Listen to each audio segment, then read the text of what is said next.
Je continue sur ma lancée autour de la personnalité d'une personne et la différence avec ce qu'on appelle l'âme. Donc, pour moi, accepter sa personnalité, c'est reconnaître ses qualités et ses défauts. Cette personnalité, elle se construit avec notre histoire de vie, comme je le disais précédemment. C'est une carapace, c'est une apparence, c'est quelque chose qui est impermanent, la personnalité. Donc, vous pouvez regarder les qualités et les défauts que vous avez. Et ce qui me paraissait important de vous dire, c'est que la personnalité et les qualités et les défauts, c'est à soi-même. Et seulement à soi-même qu'on doit donner le pouvoir de les reconnaître. Parce que je pense que des fois, les autres vont nous renvoyer une image sur nos qualités et nos défauts. Il faut écouter, mais ne pas non plus donner crédit complètement à l'autre dans ce que la personne, elle va me dire. Il faut que je sois capable, moi, de me regarder au travers de mes sensations, de comment ça vibre pour moi, pour savoir si vraiment ce que la personne, l'autre, va me dire est vraiment juste ou non. Je dis ça parce que parfois, on va donner le pouvoir à l'autre de nous répondre sur une question. Est-ce que tu trouves que je suis trop comme ci? Est-ce que tu trouves que je suis trop comme ça? Et l'autre nous donne simplement son ressenti, nous donne une impression. Mais, par exemple, je vais demander est-ce que je suis trop gentille ou est-ce que je suis trop dure? Et la personne, elle va me répondre oui ou non. Et puis, je vais me baser par rapport à ça pour essayer de me situer. Mais l'autre, il ne faut pas oublier qu'il nous voit au travers de ses filtres. Et quand bien même l'autre me dirait « mais t'es déjà bien trop gentille », si moi, au fond, je sens que en fait, j'ai envie de donner plus ou que je ne me trouve pas assez gentille, c'est que moi qui peux vraiment décider de ça, en fait. L'autre, il peut nous donner des indications. C'est vrai que si tout le monde dit « ah bah toi, t'es plutôt comme ci, t'es plutôt comme ça », oui, bah peut-être que c'est une indication pour ma personnalité. Mais vraiment, je pense que c'est à nous de sentir. Voilà, on écoute ce que les autres nous disent, on entend, et puis on s'introspecte, et puis on essaie de voir si vraiment c'est juste. Voilà. L'autre fois, quelqu'un me disait qu'elle avait du mal, c'était une amie qui disait qu'elle avait du mal à reconnaître sa réussite. Et quelque part aussi, certainement, ses qualités. Moi, je me dis aussi que si on n'est pas capable de reconnaître soi-même ses qualités, sa réussite, eh ben, ça veut dire qu'on délègue ça aux autres. Mais les autres, ils ne vont pas forcément nous voir tel qu'on est, puisque chacun en a ses filtres. Et je vais y venir, c'est très important.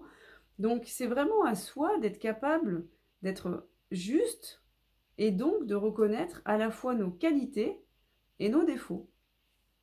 Alors, je vous invite, comme tout à l'heure, à faire une petite pause dans cette lecture de vidéo et puis à écrire sur un papier vos qualités.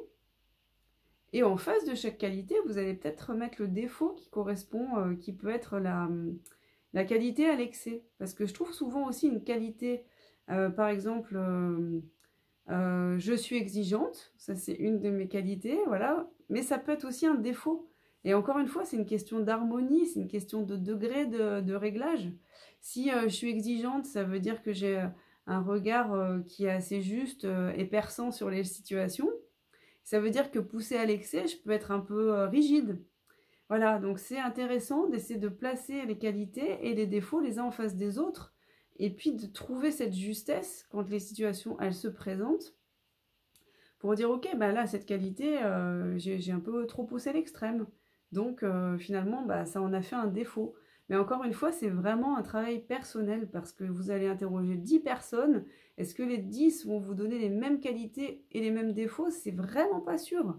Parce que ça va encore une fois dépendre du vécu de chacun et de ce que chaque personne vous lui renvoyez.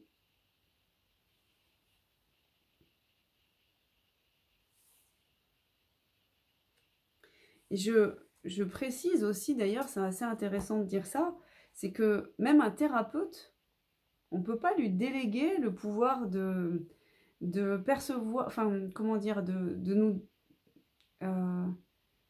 dire les choses avec affirmation. Par exemple, moi, quand j'ai quelqu'un qui vient me voir en séance, j'essaie au mieux de prendre ce recul pour voir comment la personne, elle peut trouver une meilleure harmonie. C'est-à-dire, je vais voir comment la personne, elle fonctionne avec ses dérèglements. Qu'est-ce qui a besoin d'être rééquilibré? Mais encore une fois, par exemple, je vais peut-être pouvoir dire à une personne, bah là, vous êtes à l'excès dans le don de vous et c'est pas tout à fait juste. Mais c'est encore une fois, c'est vraiment à la personne de sentir si ça lui parle ou ça lui parle pas.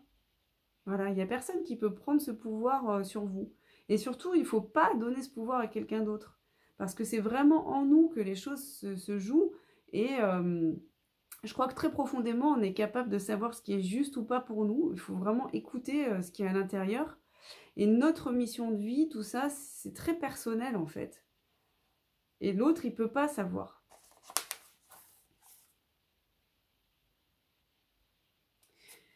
Quand on parle justement de la perception de l'autre, je vais être très cash dans ce que je vais dire.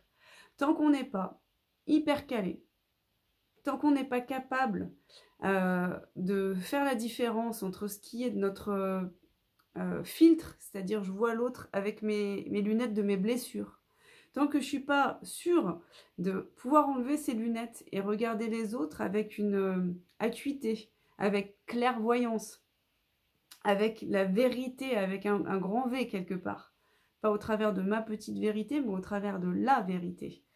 Tant qu'on n'est pas capable d'être hors de l'émotion que l'autre suscite en miroir, qu'on n'a pas ce niveau de conscience qui permet de comprendre l'autre, tant qu'on ne parle pas avec son cœur pur, on devrait quelque part s'abstenir de plaquer des jugements sur l'autre. Parce qu'on n'est pas en mesure de juger l'autre.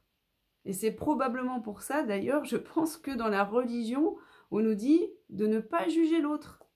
Qui est-ce qui jette la première pierre? Mais qui on est pour jeter cette première pierre? On ne comprend pas l'autre, on ne le voit pas. En réalité, on voit les autres vraiment au travers des filtres. C'est comme si vous réalisez d'un coup que vous êtes dans une pièce de théâtre et vous utilisez Paul parce qu'inconsciemment il vous rappelle votre père, et donc sur Paul vous déchargez votre colère parce que vous y a un truc que vous n'avez pas digéré avec votre père. Martine, elle vous rappelle, je sais pas, votre sœur, et puis ça va être conflictuel avec elle pour cette raison-là, et vous allez plaquer des choses sur elle, et le pire c'est quand on reste dans cette critique et que on va la colporter. En fait, on n'est pas dans une conscience éclairée et on va critiquer les autres. Alors, ça peut arriver qu'on ait des débordements émotionnels par rapport aux autres, mais je crois que c'est super important de justement faire le travail que je vous ai expliqué précédemment, c'est-à-dire de comprendre déjà en quoi l'autre me touche. Ça, c'est vraiment la première des choses à faire.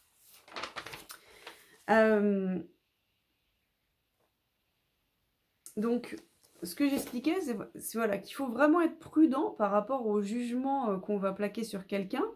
Et il faut être très prudent aussi par rapport à ce que je vais accepter de percevoir et de recevoir comme critique de la part des autres. Pour cette raison-là, que tant qu'on n'est pas dans une clairvoyance, eh ben, on ne peut pas être juste dans ce qu'on perçoit des autres. Donc on va faire voilà, avec ce qui résonne.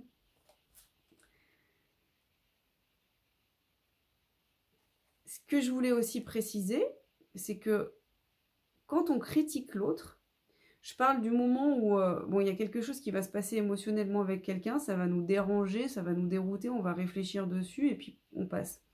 Mais quand on va ressasser, ou quand on va critiquer, à cette personne je l'aime pas, et puis je vais aller voir quelqu'un d'autre du groupe, et puis ouais, cette personne elle me dérange, je l'aime pas, elle est comme ci, elle est comme ça, on va entretenir quelque chose de négatif. Nous, on ne va pas arriver à prendre le recul sur la situation. On va générer vraiment une énergie négative qu'on envoie sur l'autre.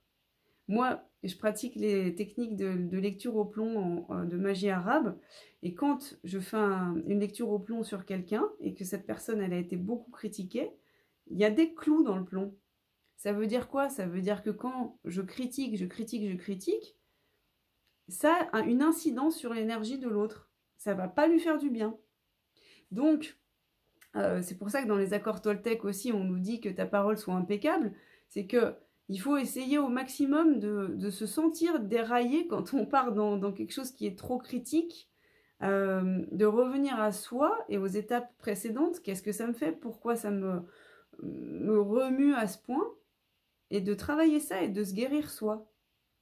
Mais c'est pas anodin de critiquer quelqu'un. Donc voilà, il y a un moment, j'ai le droit d'exprimer quelque chose qui me dérange chez l'autre. Je peux partager ça avec quelqu'un. Mais il faut faire attention à pas déraper, que ça reste dans quelque chose qui est bienveillant, qui est constructif, qui m'apprend des choses. Parce que cette critique, elle n'est pas, encore une fois, anodine. Petite information aussi, d'ailleurs, au passage, puisque moi, je travaille beaucoup en magie sur des protections pour les personnes. Si vous critiquez quelqu'un qui est protégé, il faut savoir qu'il y a quand même pas mal de personnes qui se font des protections ou qui se font faire des protections, ça vous revient dessus en boomerang.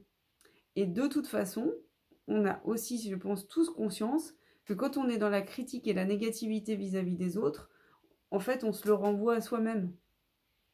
Parce que intérieurement, on est tiraillé. On voit bien que c'est pas tout à fait juste ce qu'on fait. Voilà. Ensuite, ce que je voulais dire, c'est que par rapport à une personne, donc on va dire cette personne, par exemple, je l'aime pas. Je la trouve différente. Eh bien, en fait, une autre approche, c'est aussi de rentrer en empathie. C'est-à-dire que, par exemple, mon collègue de bureau, j'en sais rien, je veux dire, je l'aime pas, il est comme ci, il est comme ça, il pue, il me dérange, il est nul, il est apathique. Mais si, à un moment donné, soit parce que je discute avec lui, soit parce qu'on va me le dire, soit parce que, justement, j'ai de la clairvoyance et je vais pouvoir capter cette information-là, si je me rends compte que cette personne, par exemple, ça a été un enfant battu. Ah bah ouais, mais ça change tout. Donc moi, je lui en mettais sur la courge, mais peut-être que cette personne, elle n'a pas eu une enfance heureuse, peut-être qu'elle est souffrante, peut-être que voilà, elle a plein de choses qui peuvent expliquer. Donc ce pas de recul, il est toujours intéressant et important, parce que du moment que je peux sortir de mon émotion à moi et regarder les autres avec des yeux, un regard empathique, je vais pouvoir mieux le comprendre. Et dans ce cas-là, je sors de la relation à l'autre qui est dans la dualité, et je vais pouvoir trouver quelque chose, je vais trouver un accès pour aimer l'autre. Bah oui, parce que savoir qu'il a eu des souffrances, savoir qu'il a eu des blessures, bah on n'est plus dans la dualité, en fait, c'est mon frère, c'est ma sœur. Voilà, on est tous dans le même bateau, on a tous un vécu. Et ça, c'est vraiment très important. C'est beau hein, de dire ça. Et ce que je voulais dire également, c'est qu'il y a une différence entre l'empathie, qui est la capacité à, on va dire, ressentir, mais comprendre émotionnellement ce que l'autre ressent. Et la compassion. Alors, ce terme de compassion, on comprend avoir de la compassion pour l'autre, mais il faut quand même savoir que quand on utilise le terme compatir, ça vient du latin, ça veut dire compatir, ça veut dire souffrir avec. Moi, je n'ai pas envie de souffrir avec. En tant que thérapeute, j'ai intérêt à être sacrément bien calée. Je ne veux pas souffrir avec. Je veux, comment dire, être capable de percevoir la défaillance ou la faille chez l'autre, de l'aider à la guérir, mais je ne veux pas souffrir avec. Mais on peut parler peut-être d'empathie ou de regard compassionnel, c'est-à-dire essayer de comprendre en tout cas le vécu de l'autre, pour adoucir et voilà, comme je disais, trouver une voie d'accès par le cœur qui va me permettre d'aimer l'autre, alors que jusque-là, je pensais que c'était quelqu'un que j'aimais pas. Ensuite, donc, je reviens sur la question de la personnalité et de l'âme. Comme je l'ai dit précédemment, en fait, on est très mal placé pour juger l'autre. Encore plus mal placé pour le critiquer et emmener d'autres personnes dans un groupe à critiquer cette personne. D'autant plus qu'il faut distinguer l'âme et la personnalité. La personnalité, comme je disais, c'est ce vêtement, cette carapace qu'on s'est forgé dans notre vie par rapport à notre vécu. L'âme, c'est autre chose, c'est notre véhicule immortel, c'est ce qui va rester après notre mort. La personnalité, elle disparaît comme un vieux vêtement, comme mon corps de chair. Mais l'âme, elle est impermanente. Elle est permanente, pardon. Et donc, cette âme, elle va poursuivre son chemin. Ce que vous n'êtes pas capable aujourd'hui, si vous n'êtes pas clairvoyant de voir, c'est comment elle est mon âme. Et alors, comment est-ce que vous pouvez me critiquer, par exemple? Voilà, on ne sait pas. Et en fait, on ne sait jamais quand on a quelqu'un en face de nous, comment elle est son âme. Est-ce qu'elle est pure comme un diamant? Est-ce qu'elle est cabossée? Est-ce qu'il y a des blessures de l'âme qui ne sont pas guéries? Ben, on ne sait pas, justement. Et encore une fois, c'est là où il faut s'abstenir de juger le plus possible. Et puis vraiment toujours retourner à nous. Ça me fait penser aussi à une histoire parce que on peut avoir des très belles âmes. Et moi, à un moment donné, je m'amusais à faire des diagrammes de ce que je captais des personnalités. Donc, je faisais des dessins avec des couches. Donc, je vous dessinais un peu... voilà, je m'amusais à faire des diagrammes, ça se représentait comme ça. Et donc, c'était comme si je mettais les couches de l'oignon, de ce que je ressens d'une personne. C'était ma manière de voir ce que je ressentais au-delà. Par exemple, une personne qui est hyper agressive, par exemple. Je vais mettre pas là, je suis hyper agressive. Après, je mettais une couche, je me protège. Ensuite, en dessous de je me protège, c'est je suis très sensible, je manque de confiance en moi et en fin de compte, je suis très attristée par les souffrances des autres. Voilà, donc au fur et à mesure, on descend dans les couches et ce diagramme, il me permettait de mettre par écrit un ressenti que j'avais sur les personnes. C'est les couches de l'oignon, c'est qu'au cœur de l'oignon, il y a votre cœur, il y a comment vous êtes vraiment, quoi. Et c'est intéressant de le faire pour soi et puis même des fois pour les autres si vous avez une certaine sensibilité de dire ok, bah, la couche superficielle qui me dérange c'est ça, mais qu'est-ce qu'il y a au cœur de l'oignon? Qu'est-ce que la personne elle est vraiment au fond?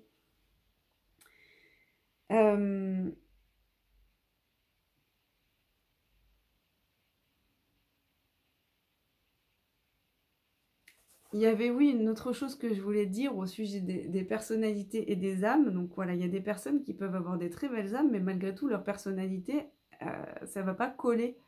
Et voilà, parce qu'il y a des raisons, comme j'ai expliqué, qui vont faire des résonances et tout. Puis à un moment donné, je vais me dire, bah, cette personne, non, je n'ai pas très envie de la fréquenter. Donc j'ai identifié pourquoi, je sais qu'est-ce qui résonne et tout. Il faut aussi pouvoir accepter ça. C'est pas parce que vous avez identifié les raisons pour lesquelles la personnalité de l'autre va vous déranger et fait écho avec vous qu'à la fin ça va devenir votre meilleure copine. Non, c'est pas forcément ça. C'est juste avoir déjà fait un pas de côté, un pas de recul, avoir compris ce qui se joue pour en avoir la maîtrise. Et après on décide, mais en conscience. Et ça me fait penser ça à quelque chose qui m'est arrivé avec une personne qui fondamentalement est très chouette, mais au niveau des personnalités, bah, on n'accroche pas. Et quelqu'un a dit quelque chose au sujet de ces chats. Elle a dit quand les deux chats sont dans la même pièce, ils se miaulent dessus et ils ne se supportent pas. Mais les deux chats sont adorables. Donc il faut aussi accepter qu'on ait une âme incarnée dans une personnalité, enfin dans une personne de chair, que cette personne de chair, elle a une personnalité, et que même si c'est pas la couche la plus profonde de nous, bah, la personnalité, elle est quand même là. Donc, voilà. C'était un petit peu tout ça que je voulais vous partager ce soir. Donc, pour récapituler, l'idée, c'est de se connaître soi-même avec ses qualités et ses défauts, et de savoir être honnête avec soi-même. Et ensuite, grâce à cette honnêteté, grâce à un travail en conscience, on arrive à prendre du recul sur les choses, à être moins dans l'émotion. Et grâce à ça, on peut construire une harmonie. Voilà, on peut être plus dans l'harmonie avec les autres parce qu'on a compris ce qui se joue derrière les apparences. Voilà. Merci beaucoup. À bientôt.